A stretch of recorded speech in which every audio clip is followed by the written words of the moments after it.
লাকাদ জাআকুম রাসূলুম মিন আনফুসিকুম আজিজুন আলাইহি মা আনিতুম হারিসুন আলাইকুম বিল মুমিনিনা রাউফুর রহিম। লাকাদ জাআকুম রাসূলুম মিন আনফুসিকুম, যে তোমাদের নিকট তোমাদের মধ্য থেকে একজন রাসূল আগমন করেছেন। লাকাদ জাআকুম রাসূলুম মিন আনফুসিকুম আজিজুন আলাইহি মা আনিতুম, তোমাদের দুঃখ কষ্ট ক্লেশ ব্যথা বেদনা পেরেশানি দুশ্চিন্তা এইগুলো নবীজির জন্য বড় পীড়াদায়ক কষ্টদায়ক। হারিসুন আলাইকুম, তিনি তোমাদের জন্য কল্যাণকামী। বিল মুমিনিনা রাউফুর রহিম, মুমিনদের প্রতি অত্যন্ত দয়ালু ও সহানুভূতিশীল। নবীজি সাল্লাল্লাহু আলাইহি ওয়াসাল্লাম উম্মতের প্রতি কতটা দয়ালু ও সহানুভূতিশীল ছিলেন, চলেন তার কয়েকটি বর্ণনা আপনাদের সামনে পেশ করি। এক নম্বর বর্ণনা ভালো করে খেয়াল করেন। নবীজি সাল্লাল্লাহু আলাইহি ওয়াসাল্লাম কুরআনুল কারীমের জান্নাত এবং জাহান্নামের আলোচনাগুলো যখন পড়তেন, তখন নবীজি সাল্লাল্লাহু আলাইহি ওয়াসাল্লাম বড় উম্মতের জন্য বড় পেরেশান হয়ে যাইতেন। এমনকি এই ধরনের আয়াত যখন নবীজির সামনে আসতো, ফামিনহুম শাকিয়্যুন ওয়া সাঈদ, তাদের মধ্যে একদল হবে সৌভাগ্যশীল আরেক দল হবে দুর্ভাগা, এরকম আয়াতগুলো যখন পড়তেন নবীজি সাল্লাল্লাহু আলাইহি ওয়াসাল্লাম বড় ভারাক্রান্ত আর চিন্তাযুক্ত হয়ে পড়তেন উম্মতের জন্য। নবীজি কতটা চিন্তাযুক্ত হতেন এর একটা বর্ণনা শামায়েলে তিরমিজি নামক একটা কিতাব আছে, যেই কিতাবের মধ্যে নবীজি সাল্লাল্লাহু আলাইহি ওয়াসাল্লামের দৈহিক গঠনাকৃতি, অর্থাৎ নবীজির চুলগুলো কেমন ছিল, নবীজির মাথার আকৃতিটা কেমন ছিল, নবীজির কপালটা কেমন ছিল, নবীজির ভ্রুটা কেমন ছিল, নবীজির চোখের দৃষ্টিটা কেমন ছিল, চোখগুলো বড় কতটুকু ছোট কতটুকু ছিল, চোখের পাপড়িগুলো কেমন ছিল, নবীজির নাক মুবারকটা কেমন ছিল, নবীজির গালগুলো কেমন ছিল, নবীজির মুখ মুবারক কেমন ছিল, নবীজির ঠোঁটগুলো কেমন ছিল, নবীজির দাড়িগুলো কেমন ছিল, নবীজির হাতগুলো কেমন ছিল, নবীজির আঙ্গুলগুলো কেমন ছিল, নবীজি যখন কারো দিকে ইশারা করতেন তো কিভাবে ইশারা করতেন, নবীজি পাগুলো কেমন ছিল, নবীজির বুকের প্রশস্ততা কেমন ছিল, বুকের মাঝখানে কি অবস্থায় ছিল, নবীজি যখন হাঁটতেন তো কিভাবে হাঁটতেন, অর্থাৎ নবীজির বাহ্যিক যে আকৃতিগুলি আছে এর বিস্তারিত বর্ণনা এবং নবীজির গুণাবলীর সম্পর্কে যেগুলি আছে এইগুলোর বর্ণনা একটা কিতাবের মধ্যে আছে। সেই কিতাবের নাম হলো শামায়েলে তিরমিজি।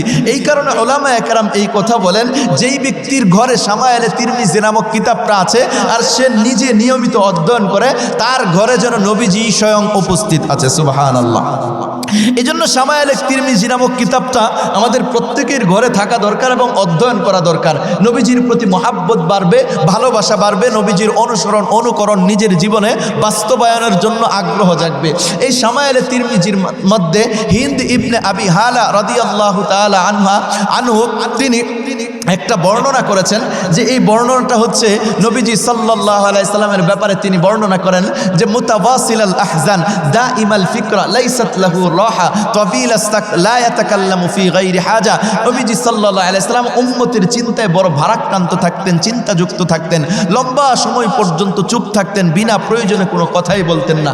নবীজির এই চিন্তার কারণে স্বয়ং আল্লাহ রব্বুল আলামিন নবীজিকে সান্ত্বনা দিয়ে আয়াত নাজিল করেছেন, লাআল্লাকা নাফসাকা আল্লাহ ইয়াকুনু মুমিনিন, তারা যে ঈমান গ্রহণ করতেছে না এই চিন্তায় কি আপনি আপনার নিজেকেই ধ্বংস করে দিবেন।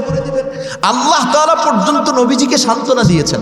নবীজি উম্মতের চিন্তায়, আমার আর আপনার চিন্তায় এতটাই চিন্তাযুক্ত থাকতেন।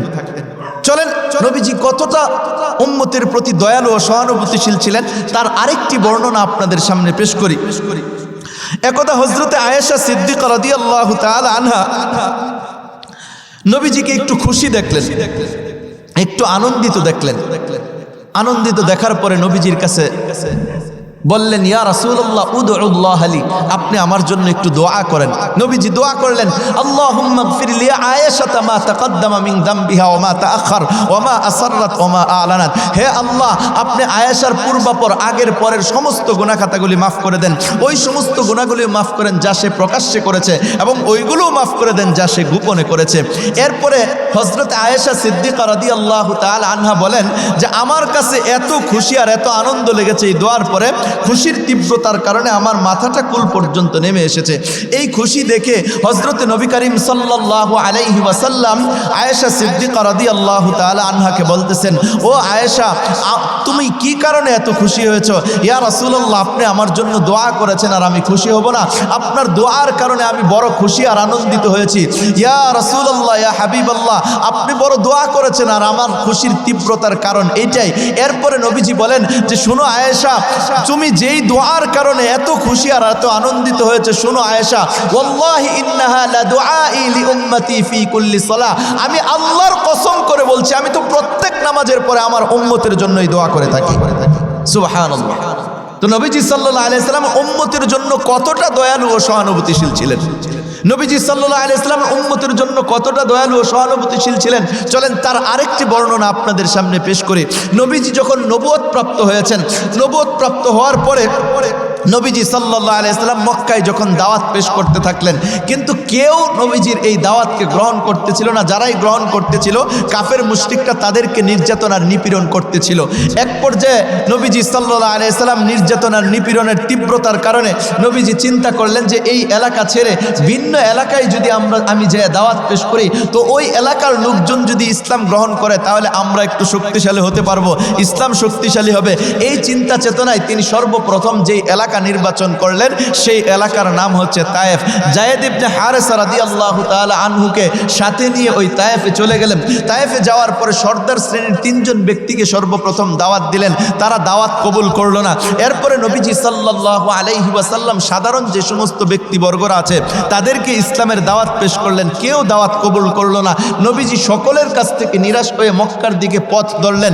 নবীজি নিরাপদে মক্কায় চলে আসবেন এইটাও কেউ পছন্দ করে নাই। বিধায় ওই এলাকার যে সমস্ত বাজে পোলাপান আছে, বখাটে ছেলেপেলেরা আছে, এদেরকে নবীজির পিছনে লেলিয়ে দেওয়া হয়েছে।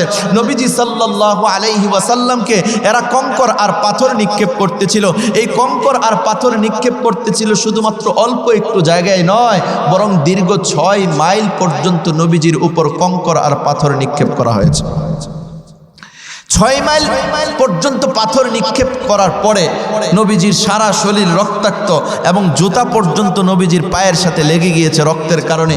নবীজি একটু নিষ্কৃতি পেয়ে একটা আঙ্গুরের বাগানে আশ্রয় গ্রহণ করলেন। আঙ্গুরের বাগানে যখন আশ্রয় গ্রহণ করেছেন, এই মুহূর্তেই আল্লাহ তাআলা জিবরিল আমিন আলাইহিস সালাতু ওয়াস সালামকে পাঠিয়ে দিয়েছেন। হযরতে জিবরিল আমিন আলাইহিস সালাতু ওয়াস সালাম এসে সালাম দিয়ে বলতেছিলেন, ইয়া রাসূলুল্লাহ, ইয়া হাবিবাল্লাহ, তায়েফবাসী আপনার সাথে যে আচরণ করেছে আল্লাহও দেখেছেন, আমরাও দেখেছি। আল্লাহ তাআলা এই তায়েফের এই পাহাড়ের নিযুক্ত এক ফেরেশতা দিয়ে আমাকে পাঠিয়েছেন। আপনি এই ফেরেশতাকে যা হুকুম করবেন সে তাই পালন করতে প্রস্তুত। এবার ওই পাহাড়ের নিযুক্ত ফেরেশতা এসে সালাম দিয়ে বলতেছিলেন, ইয়া রাসূলুল্লাহ, ইয়া হাবিবাল্লাহ, আপনার অনুমতির শুধুমাত্র অপেক্ষা। আপনি যদি একটু অনুমতি প্রদান করেন, তায়েফের 2 প্রান্তের পাহাড়গুলো শুধুমাত্র একটু মিলাইয়া দিব, ফলে তায়েফবাসী ধ্বংস হয়ে যাবে। নবীজি সাল্লাল্লাহু আলাইহি ওয়াসাল্লাম ওই সময়ও যখন শরীর থেকে রক্ত ঝরতেছিল তখনও উম্মতের জন্য বদদোয়া করেন নাই, তখনও এই কথা বলতেছিলেন যে না, আমি তো এইটা আশা করি না, এদেরকে ধ্বংস করার আমি আশা করি না। বাল আরজু আন ইউখরিজাল্লাহু মিন আসলাবিহিম মান ইয়াবুদুল্লাহ ওয়াহদা লা ইউশরিকু বিহি শাইআ। আমি আশাবাদী, এরা যদিও নাকি আমার প্রতি ঈমান আনে নাই, আমি নবীর প্রতি ঈমান আনে নাই, আল্লাহ তাআলার একাত্মবাদকে স্বীকার করে নাই, আমি আশাবাদী এদের পরবর্তী প্রজন্ম যারা দুনিয়াতে আগমন করবে তারা এক আল্লাহকে মেনে নেবে, আল্লাহ তাআলার একাত্মবাদকে স্বীকার করবে এবং তার সাথে কাউকে শরীক করবে না। এরপরে দোয়া করতে থাকলেন, আল্লাহুম্মা হদি কওমি ফাইন্নাহুম লা ইয়ালামুন, হে আল্লাহ, আপনি আমার এই কওমকে হেদায়েত দান করেন, এরা তো আমাকে চিনে না, এরা তো আমাকে জানে না, আল্লাহ আপনি দয়া করে এদেরকে হেদায়েত দান করেন। নবীজি উম্মতের প্রতি কতটা দয়ালু ও সহানুভূতিশীল ছিলেন, চলেন তার আরেকটা দৃষ্টান্ত আপনাদের সামনে পেশ করি। যখন উহুদের ময়দানে যুদ্ধ চলতেছিল, ওই প্রিয় প্রিয় সাহাবায়ে কেরামের লাশগুলো, কাফেরদের আক্রমণে লাশগুলো, শহীদদের লাশগুলো নবীজির সামনে আসতেছিল। এমনকি এমন সাহাবায়ে কেরামের লাশ নবীজির সামনে উপস্থিত করা হয়েছে যে নবীজি সাল্লাল্লাহু আলাইহি ওয়াসাল্লাম পর্যন্ত এটা কোন সাহাবী চিনতে পারতেছিলেন না। যে হযরতে আনাস ইবনে নজর রাদিয়াল্লাহু তাআলা আনহুর চেহারা বা শরীরের ভিতরে এত আঘাত ছিল যে তাকে আর চিনাই যাচ্ছিল না যে এটা কোন সাহাবীর লাশ।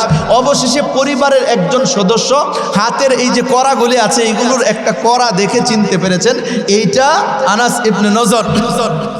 এরকম প্রিয় প্রিয় সাহাবায়ে কেরামের লাশগুলো যখন একের পর এক সামনে আসতেছিল, এমনকি ওই অবস্থার ভিতরে নবীজির এরকমভাবে দান্দান মুবারকটাও উহুদের ময়দানে শহীদ হয়ে গেল। মাথার কপালের ভিতরে একটা কড়া বিঁধে গিয়েছে, এইটাও বের করতে যে এক সাহাবীর 2টা দাঁত পর্যন্ত ভেঙে গেছে, অজরে রক্ত ঝরতেছিল। এই অবস্থার ভিতরেও নবীজি উম্মতের জন্য বদদোয়া করেন নাই। ওই অবস্থার ভিতরেও নবীজি বলতেছিলেন, রব্বি গফির লিকওমি ফাইন্নাহুম লা ইয়ালামুন, হে আমার রব, হে আমার মালিক আল্লাহ, আপনি আমার কওমকে ক্ষমা করে দেন, মাফ করে দেন, এরা তো চিনে না, এরা তো জানে না, এরা তো বুঝে না। নবীজি উম্মতের প্রতি কতটা দয়ালু ও সহানুভূতিশীল ছিলেন। চলেন আরো একটা দৃষ্টান্ত আপনাদের সামনে পেশ করি। নবীজি একদা কোরআনুল কারীমের ওই আয়াতটা তিলাওয়াত করতেছিলেন, যেই দোয়াটা হযরতে ইব্রাহিম আলাইহিস সালাতু ওয়াস সালাম তার উম্মতের জন্য করেছিলেন। ওই দোয়াটা আল্লাহ তাআলা কোরআনুল কারীমে আয়াত হিসাবে নাজিল করে দিয়েছেন যে রব্বি ইন্নাহুন্না আদলালনা কাসীরাম মিনান নাস ফামান তাবিআনি ফাইন্নাহু মিন্নি ওয়া মান আসানি ফাইন্নাকা গফুরুর রহিম। রব্বি ইন্নাহুন্না আদলালনা কাসীরাম মিনান নাস, হে আমার প্রতিপালক, এই সমস্ত প্রতিমাগুলো, এই সমস্ত মূর্তিগুলো অনেক মানুষকে গুমরা করে ফেলেছে, বিভ্রান্ত করে ফেলেছে। সুতরাং যে আমার অনুকরণ করবে সে তো আমার দলভুক্ত, আর যে আমার অনুকরণ করবে না, ওয়া মান আসানি ফাইন্নাকা গফুরুর রহিম, হে আল্লাহ আপনি তো ক্ষমাশীল, আপনি তো দয়ালু। এরপরে নবীজি সাল্লাল্লাহু আলাইহি সাল্লাম ওই আয়াতটাও পড়লেন, যে আয়াতটার বিষয়বস্তুটা হযরতে ঈসা আলাইহিস সালাতু ওয়াস সালাম তার উম্মতের জন্য দোয়া করেছিলেন। আল্লাহ তাআলা সেটাকে আয়াত বানিয়ে নাজিল করেছেন, ইন তুআদ্দিবহুম ফাইন্নাহুম ইবাদুক ওয়া ইন তাগফির লাহুম ফাইন্নাকা আনতাল আজিজুল হাকীম, যদি আপনি তাদেরকে শাস্তি প্রদান করেন তারা তো আপনারই বান্দা, আর যদি আপনি তাদেরকে ক্ষমা করে দেন আপনি তো পরাক্রমশালী, প্রজ্ঞাময়। এই 2টি আয়াত তিলাওয়াত করে নবীজি অঝরে কান্নাকাটি করতেছিলেন। কান্নার তীব্রতার কারণে আল্লাহ তাআলা হযরত জিবরিল আমিন আলাইহিস সালাতু ওয়াস সালামকে পাঠিয়ে দিয়েছেন, যাও যায় বলো, দেখো আমার হাবিব কি কারণে ক্রন্দন করে। নবীজি সাল্লাল্লাহু আলাইহি ওয়াসাল্লামের নিকট হযরত জিবরিল আমিন আলাইহিস সালাতু ওয়াস সালাম আগমন করেছেন। আগমন করে বলতেছিলেন, ইয়া রাসূলুল্লাহ আপনার কান্নার কারণ কি? এবার জিবরিল আমিন আলাইহিস সালাতু ওয়াস সালামকে বললেন, আমি আমার উম্মতের জন্য ক্রন্দন করছি, আমার উম্মতের নাজাতের জন্য কান্না করতেছি। এই সংবাদ আল্লাহ তাআলার কাছে যখন পৌঁছানো হইল, আল্লাহ তাআলা জিবরিল আমিনকে বললেন, ইয়া জিবরিল ইযহাব ইলা মুহাম্মদ, হে জিবরিল যাও আমার হাবিব মুহাম্মদের নিকট যাও, ফাকুল, এবং যে তাকে এই সুসংবাদ দাও, ইন্না সানুরদিকা ফি উম্মতিকা ওয়ালা নাসুউক, আপনার উম্মতের ব্যাপারে আপনাকে আমি সন্তুষ্ট করে দেব, আপনাকে লজ্জিত করব না। সুবহানাল্লাহ। নবীজি সাল্লাল্লাহু আলাইহি সাল্লাম উম্মতের জন্য এতটা দয়ালু ও সহানুভূতিশীল ছিলেন, এতটা চিন্তাযুক্ত আমার আর আপনার জন্য করেছেন। সূরা দুহা যখন নাজিল হয়েছে, ওয়াদ-দুহা ওয়াল-লাইলি ইযা সাজা মা ওয়াদ্দাআকা রাব্বুকা ওয়া মা ক্বালা ওয়ালাল আখিরাতু খায়রুল লাকা মিনাল উলা ওয়ালা সাওফা ইউতিকা রাব্বুকা ফাতারদা। এই আয়াতের অর্থ হলো ওয়ালা সাওফা ইউতিকা রাব্বুকা ফাতারদা। এই আয়াতের অর্থ হচ্ছে আপনার প্রতিপালক আপনাকে অচিরেই এই পরিমাণ দান করবেন যে ফলে আপনি সন্তুষ্ট হয়ে যাবেন। এই পরিমাণ আপনাকে দান করবেন যে আপনি সন্তুষ্ট হয়ে যাবেন।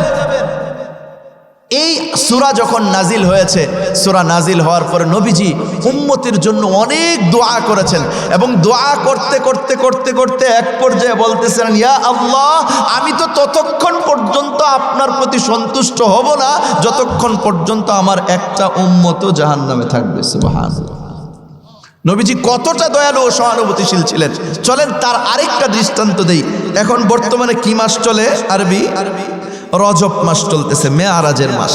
এই মাসেই তো আল্লাহ তাআলার সান্নিধ্যে গিয়েছিলেন হযরত রাসূল করিম সাল্লাল্লাহু আলাইহি সাল্লাম। চলেন মেয়ারাজের কিঞ্চিত একটা বর্ণনার মাধ্যমে নবীজি আমাদের প্রতি কতটা দয়ালু ও সহানুভূতিশীল ছিলেন তার একটা বর্ণনা আপনাদের সামনে পেশ করি। মেয়ারাজের রজনীতে হযরতে রাসূল করিম সাল্লাল্লাহু আলাইহি ওয়াসাল্লামের নিকট আল্লাহ রাব্বুল আলামিন জিবরিল আমিনকে পাঠিয়ে দিয়েছেন, এ জিবরিল যাও আমার হাবিবকে আমার নিকটে নিয়ে আসো। কতটা নিকটে নিয়ে আসবা?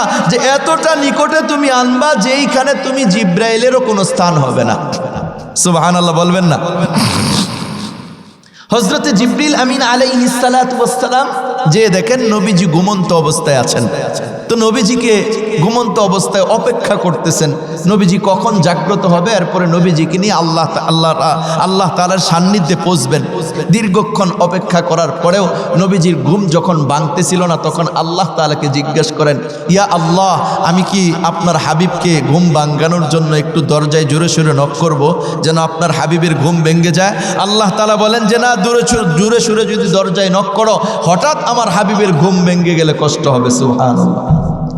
না, তুমি দরজায় জোরে সোরে নক করবে না, তাহলে কি আমি জোরে সোরে সালাম দিয়ে দিব যেন আপনার হাবিবের ঘুম ভেঙে যায়? না, তুমি যদি জোরে সোরে সালাম দাও, এর দ্বারাও আমার হাবিবের হঠাৎ ঘুম ভেঙে গেলে কষ্ট হবে। তাহলে কি করব আল্লাহ? একদিকে আপনার হুকুম আপনার নিকট নিতে হবে, অপর দিকে আপনার হাবিব ঘুমন্ত অবস্থায় কি করব? এ জিবরিল, তোমাকে কে পাঠিয়েছেন? ইয়া আল্লাহ, আপনি তো পাঠিয়েছেন। শোনো জিবরিল, আমি যেহেতু তোমাকে পাঠিয়েছি আমার হাবিবকে নিয়ে আসার জন্য, তো আমার হাবিবকে জাগানোর পদ্ধতিও আমি তোমাকে শিখাচ্ছি। শোনো জিবরিল, যাও আমার হাবিবের পায়ের তলার ভিতরে চুমু দাও। সুবহানাল্লাহ, জোরে সুরে সুবহানাল্লাহ। সমস্ত ফেরেশতাদের সর্দার হযরত জিবরিল আমিন আলাইহিস সালাতু ওয়াস সালাম নবীজির পায়ের তলায় চুমু দিয়েছেন। এরপরে নবীজির ঘুম ভেঙেছে, এরপরে তো রওনা হয়েছেন। পরবর্তীতে জিবরিল আমিন আলাইহিস সালাতু ওয়াস সালামকে জিজ্ঞাসা করা হয়েছিল, আচ্ছা, আপনি নবীজির পায়ের তলায় চুমু দিয়া দীর্ঘক্ষণ কেন ধরে রাখলেন? আপনি তাড়াতাড়ি সরে গেলেই তো পারতেন চুমু দেওয়ার পরে, দীর্ঘক্ষণ কেন ধরে রাখলেন? চুমা এত লম্বা করলেন কেন? তো হযরতে জিবরিল আমিন আলাইহিস সালাতু ওয়াস সালাম যেই জবাবটা দিয়েছিলেন, একজন উর্দু শায়ের তার কবিতার মাঝে সেই জবাবটা এভাবে উল্লেখ করেছেন, না জান্নাত কি গলিও মে দেখা, মজা জো মোহাম্মদ কি তালিও মে দেখা।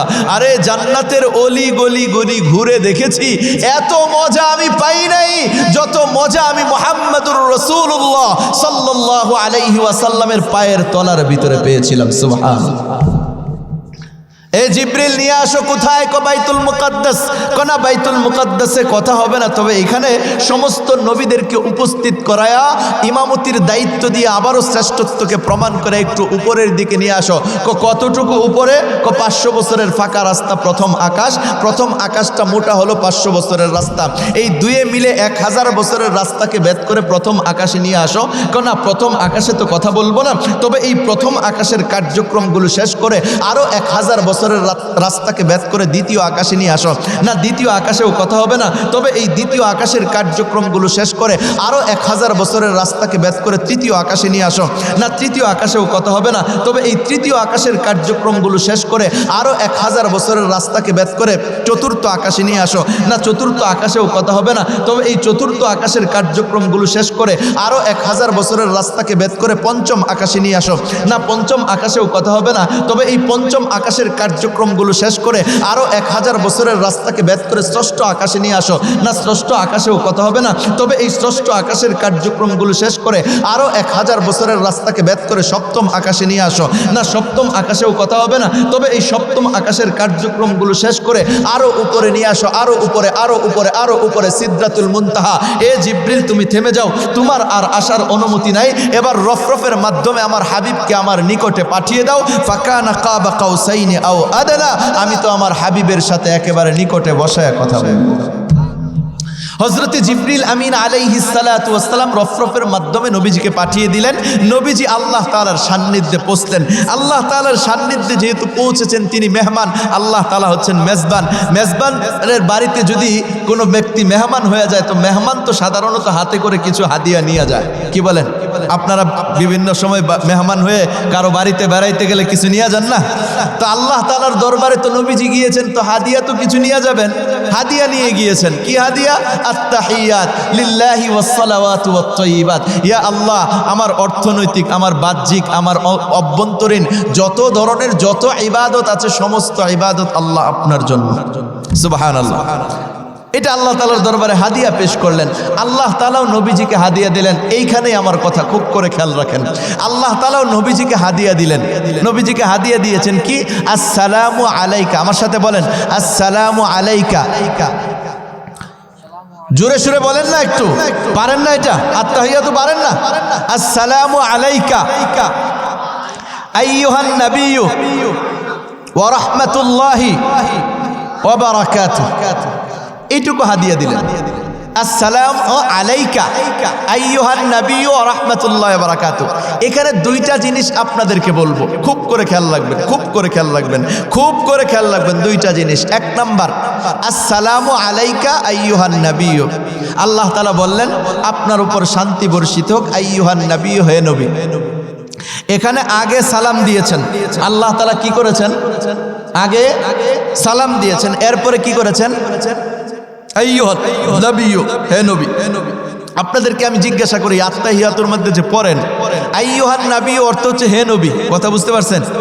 আইয়ুন একটা শব্দ যেটার দ্বারা ডাকা হয় কাউকে, ইয়া আয়া হায়া আই, এরকম 5টা শব্দ আছে যেগুলো দ্বারা কোনো ব্যক্তিকে ডাকা হয়। আইয়ুন একটা শব্দ যেটা দ্বারা ডাকা হয়। তাহলে আল্লাহ তাআলা আগে কি করেছেন? আসসালামু আলাইকা, আপনার উপর শান্তি বর্ষিত হোক, এরপরে ডাক দিয়েছেন হে নবী। আপনাদেরকে ভালো করে জিজ্ঞাসা করে, আপনারা যে আত্তাহিয়াতু পড়েন, এই আত্তাহিয়াতুর মধ্যে আগে ডাক দেন না আগে সালাম দেন? আল্লাহ তাআলা এখানে আগে ডাক দিয়েছেন না আগে সালাম দিয়েছেন? আসসালামু আলাইকা আইয়ুহান নবী, আপনার উপর শান্তি বর্ষিত হোক, অর্থাৎ পূর্বে সালাম দিয়েছেন, আগে সালাম দিয়েছেন, এরপরে কি করেছেন? ডাক দিয়েছেন। এতটুকু তো বুঝছেন? আচ্ছা বলেন তো, এই যে আল্লাহ তাআলা আগে সালাম দিলেন, আগে পরে ডাক দিলেন, এটা কি সঠিক না বেঠিক? আল্লাহ তাআলার এই ডাকটা কি সঠিক না বেঠিক? আল্লাহ তাআলা আগে সালাম দিয়েছেন। এখন আমাদের সমাজে কিছু কিছু ব্যক্তিরা আছে, যেই সমস্ত ব্যক্তিরা নবীরে মোহাব্বত দেখাইতে যাইয়া নবীর সাথে বেয়াদবি করে আগে নবীরে ডাক দেয়, এরপরে সালাম দেয়। বলেন, যারা আগে ডাক দেয় এরপরে নবীকে সালাম দেয়, এটা কি বেয়াদবি না আদব? আল্লাহ তাআলা আগে কি করছেন? এরপরে ডাক দিয়েছেন। যে সমস্ত ব্যক্তিরা আগে ডাক দেয় পরে সালাম দেয়, এটা কি আদব রক্ষা হইল না বেয়াদবি হইল? আমাদের সমাজে এরকম কিছু ব্যক্তিরা আছে, যেমন আপনাদেরকে এই বাক্যটা একটু শুনে এই দিই, ইয়া নবী সালামু আলাইকা। এখানে ইয়া নবী আগে ডাক দিছে, এরপরে সালামু আলাইকা, পরে সালাম দিছে। এই বাক্যর মধ্যে বেয়াদবি আছে। আল্লাহ তাআলা আগে সালাম দিল, এরপরে ডাক দিল, আর এরা মোহাব্বত দেখাইতে যাইয়া আগে কি করে? আগে ডাক দেয় পরে সালাম দেয়। তাহলে এটা বেয়াদবি না আদব? বেয়াদবি।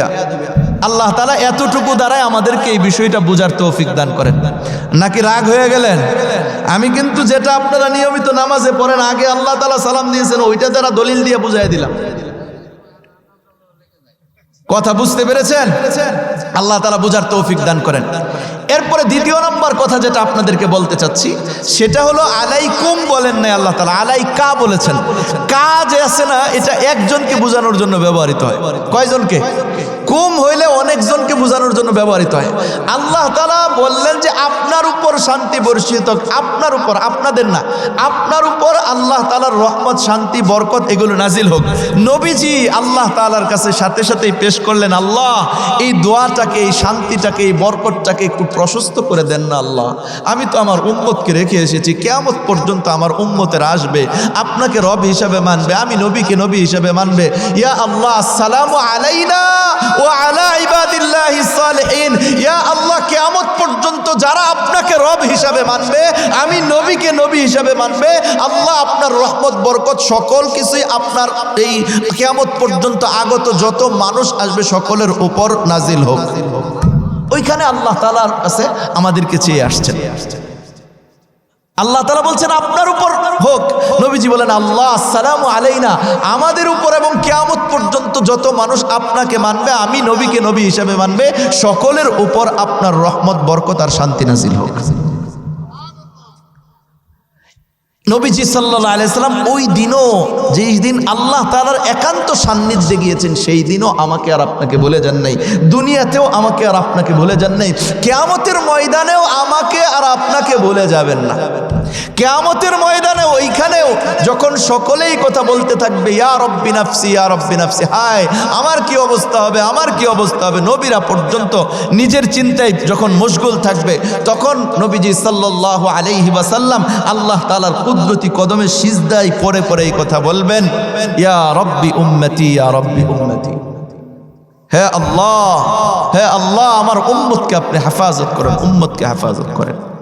বলেন তো দেখি, যেই নবীজি সাল্লাল্লাহু আলাইহি সাল্লাম দুনিয়াতেও আমার ফিকির করেছেন, কিয়ামতেও আমার ফিকির করবেন, মেরাজের রজনী আল্লাহ তাআলার সান্নিধ্যে যেও ফিকির করেছেন, সেই নবীজির অনুসরণ অনুকরণ নিজের জীবনে বাস্তবায়ন করা দরকার আছে না নাই?